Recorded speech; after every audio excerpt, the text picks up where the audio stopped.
And welcome to Dear Anybody, a collection of letters that my dad wrote during the year in 1999 to mark the start of the millennium. Firstly, my sincere apologies that I've been on a break. I've had a couple of weeks in hospital with a operation on a leg, which has left me a little bit tired, a little bit immobile, and a little bit separated from my dad's letters. So I'm afraid we've got a missing week or so, and I'm only got from the 2nd, I think, of April. So I'm going to pick up again from the 2nd of April and apologise to Dad.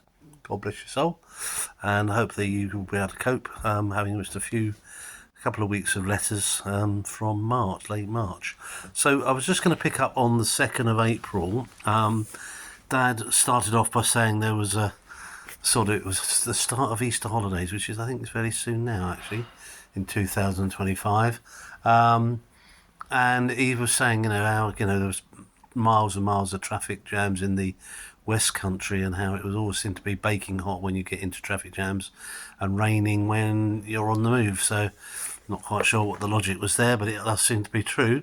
Some 14-year-old child touched the live rail of on a sort of railway line and survived to tell the tale, apparently.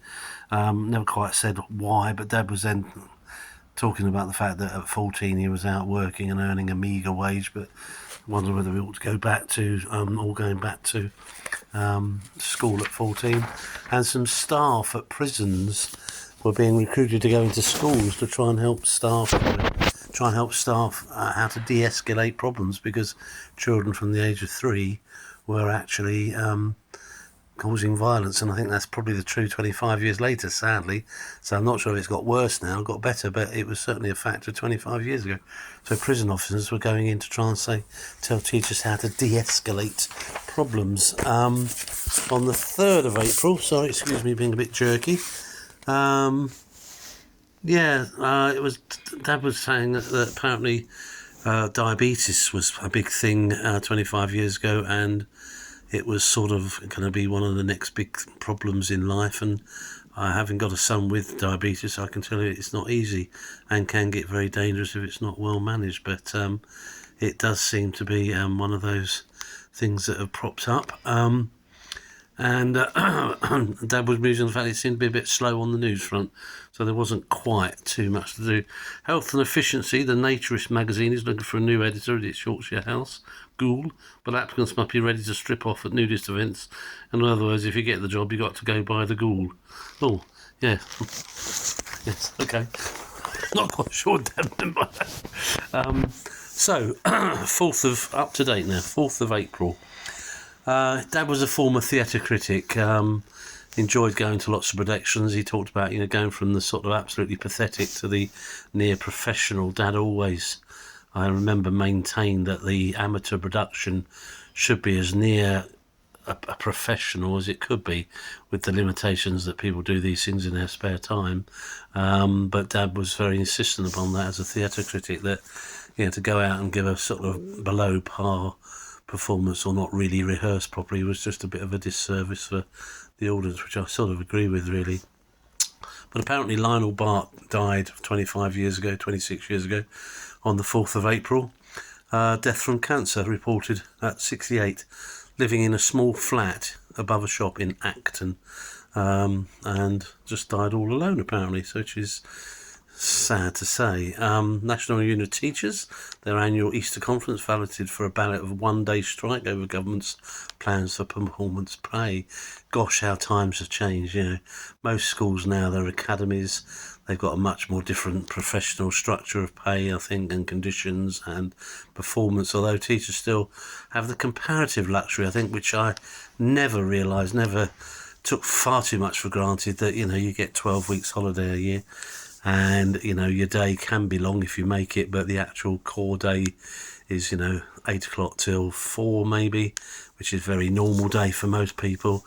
But then when you start getting into other professional realms, 12-hour days are not abnormal. And having just come from hospital, I can tell you, I do think one or two teachers would perhaps not quite, not moan quite as much about their lot when, you've got to be 12 hours on the go at a hospital with all sorts of things happening, wiping people's bottoms, injecting things for 12 solid hours a day. You get home at 8 o'clock, have a cup of tea, into bed, and 12 hours later, or probably 10 hours later, you're back into that hospital for 48 weeks a year. And I think that's a hard call, so thanks to all those hard-working nurses who looked after me.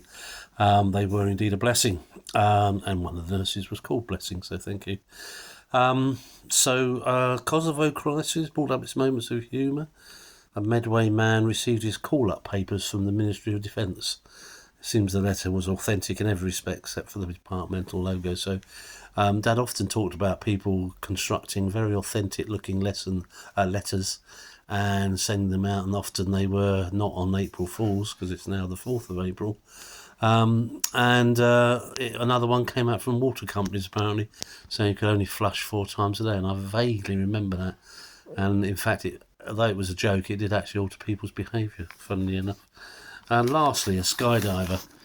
Barry Marshall lost his wooden leg when he jerked his parachute ripcord over Newport Beach, California. He landed at Newport Beach, his leg came down a mile away.